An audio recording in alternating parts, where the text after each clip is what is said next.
children and families, they tend to leave, and then a different element comes in.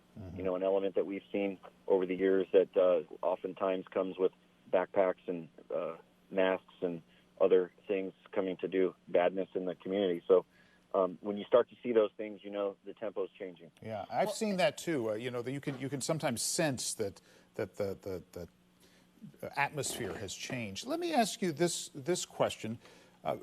Sergeant, being a police officer is never an easy job, and you're seeing some homemade some fireworks being thrown at police. Being a police officer is never an easy job.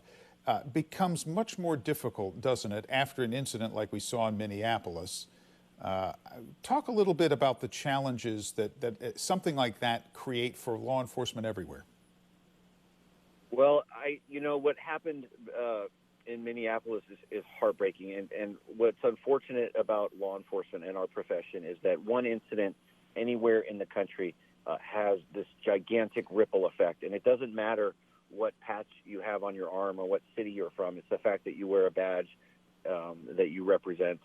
In this case, something horrendous that happened to a member of the community. So that sometimes is difficult when you know in your community that you're doing a good job, that you're giving your all, and then your profession as a whole gets labeled for the act of one bad person that does something outrageous. And so all of our officers, many of us who have dedicated our entire lives to community service, these hurt. It definitely hurts, and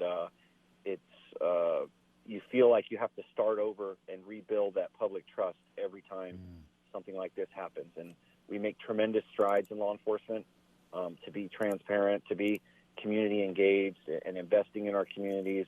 And so when these things happen, it actually really hurts your heart in a way that is hard to explain unless you've done this job.